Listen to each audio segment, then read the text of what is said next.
Our world has witnessed countless cataclysms. Throughout the long and often bloody timeline of our existence, we have seen the rise and fall of majestic empires that once thought they were eternal. We have felt the cold brutality of total wars that reshaped the very borders of our maps. And we have endured the silent, invisible march of devastating plagues that swept through our cities like a ghost in the night. Recently, we collectively faced the long shadow of COVID-19, a modern, harsh reminder of our profound biological vulnerability. For most of us, we thought we finally knew the face of a pandemic. We associated it with masks, with the heavy weight of isolation, and the eerie, unnatural silence of empty streets. We thought a plague was something that forced the world to stand still. But what if I told you that history holds a much darker, much stranger secret? What if I told you there was a plague that didn't force people into the safety of their homes, but instead dragged them violently into the light of the streets?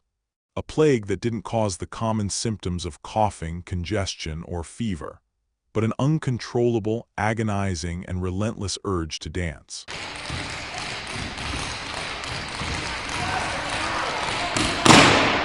Imagine the scorching sun of a midsummer day in the 16th century.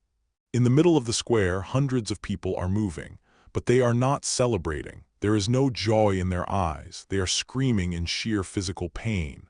Their feet are shattered, swollen, and stained with blood. Their lungs are burning, their bodies are collapsing, and yet they cannot stop. This is not a dark fairy tale. This is a documented historical anomaly. I am Dr. John, and today on the History Storyteller, we are stepping back into 1518 to witness the most bizarre psychological and biological mystery of the late Middle Ages, the dancing plague.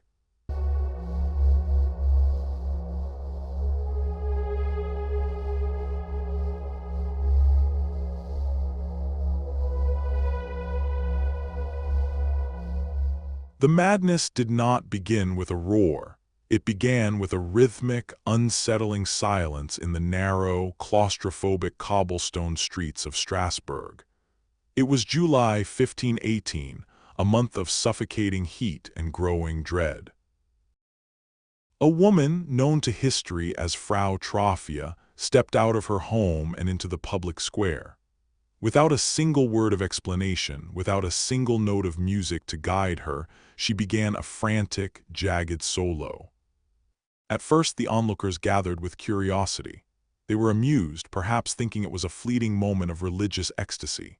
But as the hours turned into a sleepless night, and the night bled into a second day, that amusement curdled into a cold, paralyzing confusion.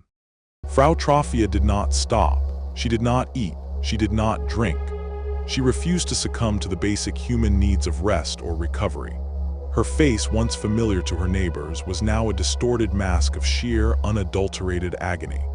Her eyes were wide, staring into a void that only she could see, while her limbs moved with a supernatural, almost mechanical fervor. It was as if her body had been hijacked by an invisible puppeteer who cared nothing for the fragility of human flesh.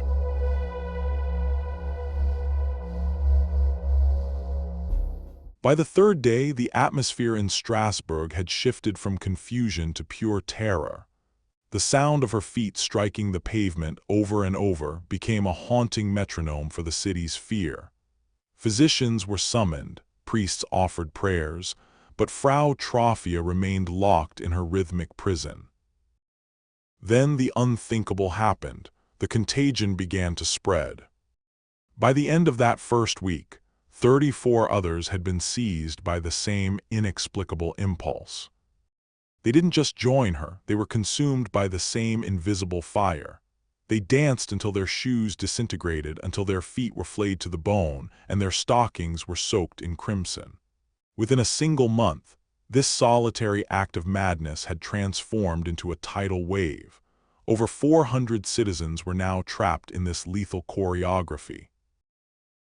Strasbourg was no longer a city of trade and religion. It had become a theater of the macabre, a place where the living were forced to imitate the dead in a dance that had no end.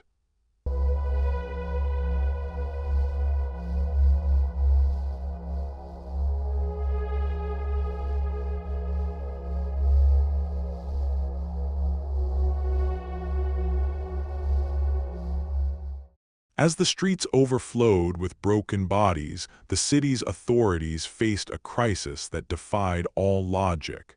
You must understand the mindset of the 16th century. They did not have the tools of modern biology.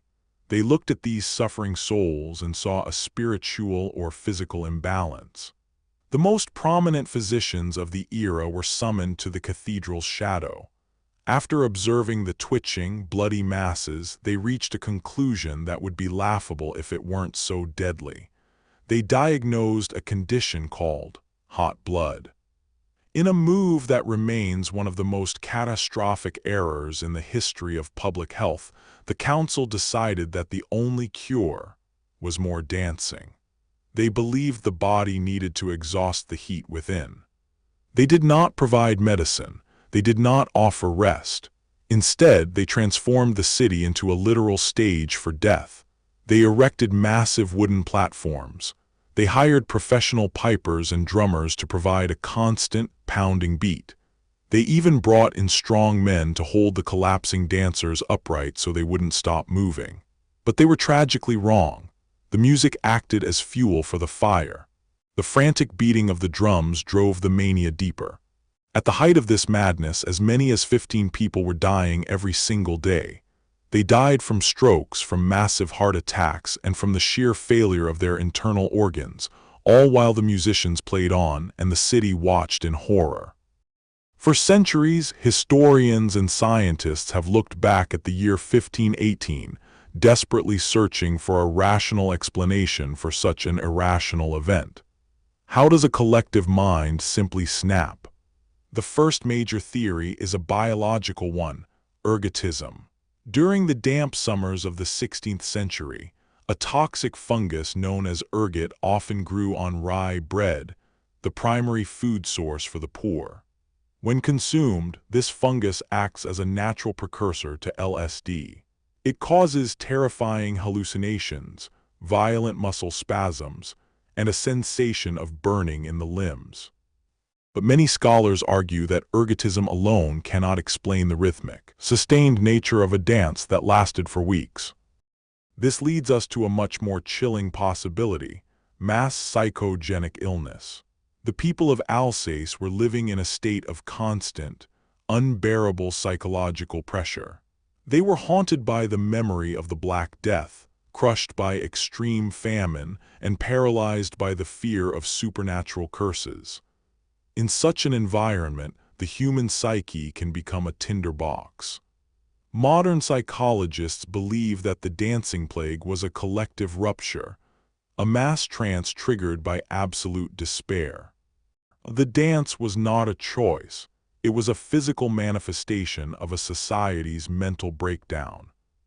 The dancing eventually stopped as mysteriously as it had begun. By late summer, the survivors were taken to a shrine in the mountains, where they were given red shoes and led in prayers until the rhythm finally left their souls. But the scars on the city remained forever. Strasbourg slowly returned to its daily routines, but the silence that followed was heavy with the memory of those who had danced themselves into the grave. It remains a haunting reminder that our reality is far more fragile than we dare to admit. That under the right amount of pressure, the line between sanity and madness can vanish in a single step. I am Dr. John, and this has been a journey into the darkest vaults of our shared past. The history of the world is written in blood, in mystery, and sometimes in a dance that never should have happened.